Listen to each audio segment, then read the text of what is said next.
EEWorld. This is Senior Technical Editor Martin Rowe, and we are here to talk about the convergence of Wi-Fi, 5G, 6G, and about what it means for testing. My guest today is James Kimery of Spirent, which is now a part of Keysight. And this all came about in January. James was on a panel that talked about some of these convergence issues. It was mostly from a business and end user perspective. And I wondered, what does that mean for engineers?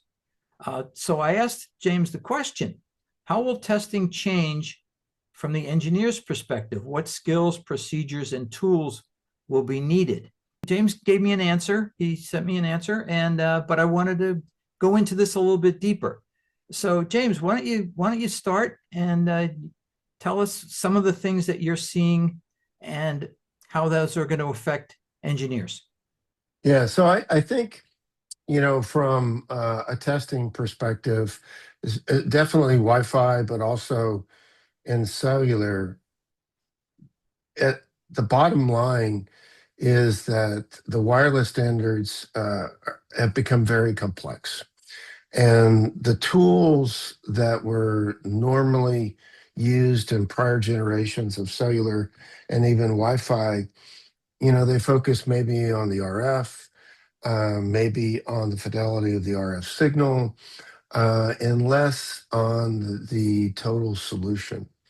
And as the cellular and Wi-Fi wireless technologies have become more evolved, more complex, I think what is really important from a business and from an end user perspective is how the system or the device under test performs rather than just how the RF is. You can have pristine RF and you can measure it EVM, ACLR, and you can still have bad Wi-Fi. And you can have bad Wi-Fi mainly because the upper layers of the protocol stack, the firmware of the device, maybe it's not tuning the RF in the way that it should be tuned for the particular channel condition that it is encountering at that particular moment in time. So I think the skills have evolved from, RF specific, having the right tool and measuring, the RF fidelity to looking at things like at a system level. And good examples of on the Wi-Fi side in particular would be data throughput. Data throughput over different channel conditions, and then looking at things like packet loss and latency. Latency is another good figure of merit for how these systems will perform from an end user perspective. So are you saying that the RF itself is mature and really the issues now are up in the higher layers? And yet each time a new revision of Wi-Fi comes out, there's some changes to the RF. Whether That's it's right. whether it's a wider channel bandwidth, but the signals itself and the signals themselves probably don't change that much, other than incrementally. I mean, you're not usually going to a completely new modulation each time. That's right. So you're saying that it's really more in the higher layers. And yes, I can understand that if your Wi-Fi, but if your RF works, then does there need to be better management of that Wi-Fi? Because every situation is different, every home is different. So is it a matter That's of exactly managing right. the RF? So I think it's just an evolution. So if you think about, years ago, where it was one antenna on both sides and it was one CISO stream, if you qualified the RF, and this is the case with cellular and Wi-Fi, if you tested the RF, you had pretty good confidence that your connection was good, because the bulk of the testing job to be done was the RF. RF was new. RF wasn't completely integrated as it is today in modern semiconductors. They were typically a discrete design. And again, it was only one channel, one transmit, one receive. And so if you were able to test and verify the RF, you had a pretty good confidence that your communication link was going to achieve an acceptable level of performance. Fast forward to today, where typical systems are 4x4, 2x4 MIMO.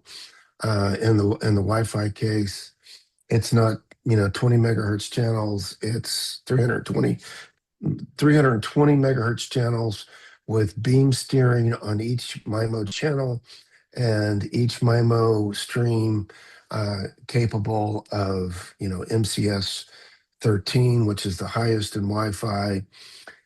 So in order to achieve, MIMO, MCS 13, which is 4K QAM, which, and to be able to achieve that consistently over different channel conditions, that's that's that's what we're talking about, the challenge to be done. So testing the RF is still important for sure. Uh, but it's just evolved, and it's evolved in a way where, how can I understand as an engineer, how can I understand whether my 4x4 MIMO system is actually working the way that it was intended in home office? And that requires a different set of tools, I believe. And that that really requires more of an OTA type and kind of experience. OTA is over the air, rather than just a cable. You're connecting an instrument via cable over to a receiver, and then you're assessing the receiver performance, or vice versa. Well, we heard a lot about that with 5G as well, where there was so much integration that you couldn't really reach the test points with a cable anymore. And so the testing had to go over to, to Over over the air. the air. And a That's number right. of companies started marketing small test chambers for that. What kind of measurements are we talking about now? Are we talking about like bit error rates or packet errors rather Hmm. than, RF signal? Or really, because yes, the end user doesn't care what the RF signal is doing, so long as, Right. as long as they can make their connection and things come over, um, error That's right. free. Um, so in the over the air testing, you mentioned that one way to simulate the real world conditions is to be able to, attenuate the RF signal inside a chamber. Now, Right.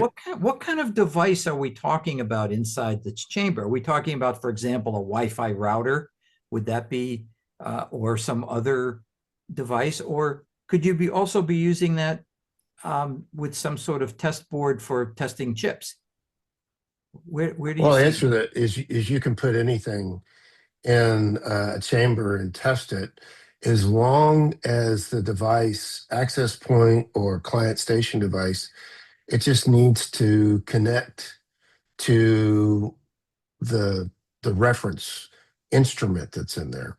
Once it's connected, then you can effectively control how the device under test operates by using applications, or driving traffic one way or the other.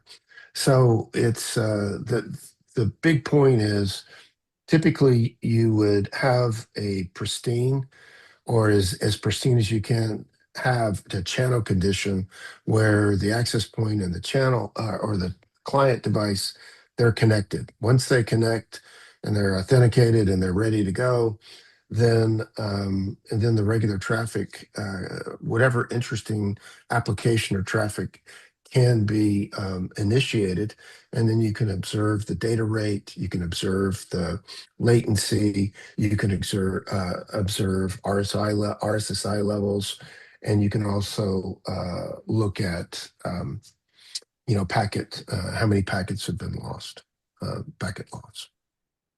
Okay, so you would be doing these various, I'll call them adjustments to RF by Mhm. by uh, by changing the signal levels and so on. But what you're measuring really is the actual, I'll call it data Performance. performance, Yeah, the data yeah, throughput, the error you're that's right. looking for errors as opposed to doing RF measurements. That's right. That's right. And the way so just like in say a house, for example, and you have an access point in the house, and then you have maybe 16 devices connected to that access point. The closer you get to the access point, the better your channel condition is, especially if you have line of sight to your access point. The farther away that you are, your channel condition degrades, and so your throughput will also degrade.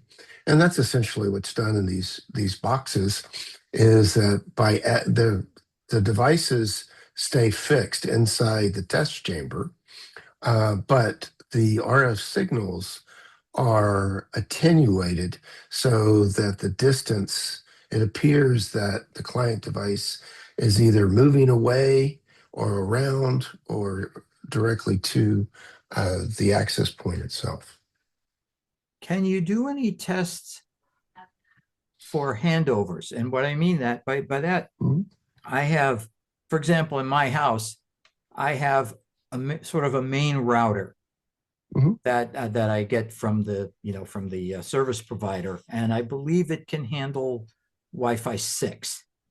mhm, I have, because my house is wired, I have an old router that I used to use mhm, that covers an area where the signal gets kind of weak, and mhm, it's only a Wi-Fi 4.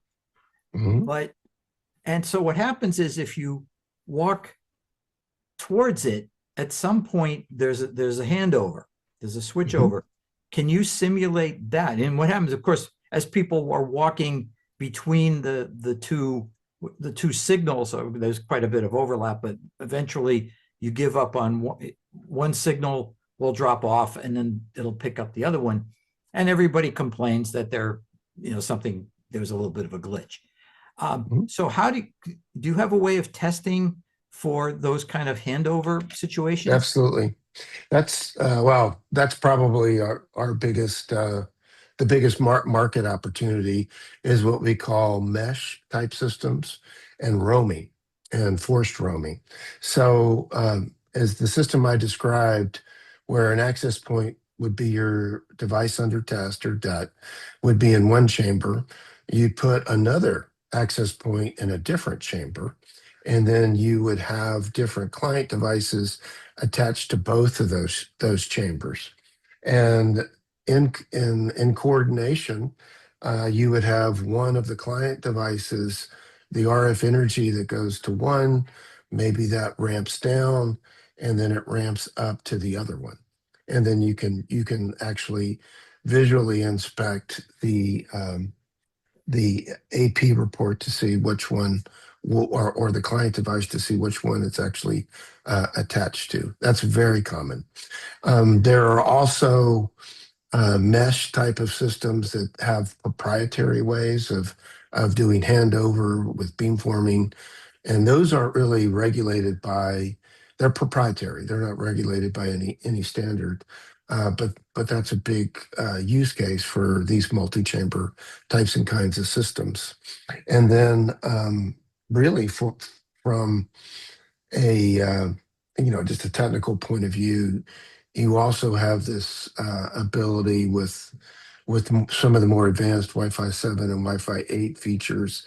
They're going to multi-band roaming as well as multi-AP coordination and roaming as well. So that's sort of the next a step up in terms of Wi-Fi and where it's going, Wi-Fi 8. There are a number of features in Wi-Fi 8 that coordinate the access points. So lots of different, technologies. But I think, if you look at way cellular is defined today with roaming, these coordinated access points take a lot of those concepts from cellular, and they're starting to implement them in Wi-Fi. And the test systems have to be able to do those types and kinds of tests. Okay, well, James, thank you very much. And interesting conversation. I learned a lot. And hopefully our viewers, our readers will too. So thank you very much. Thank you, Martin. It's a pleasure to be here.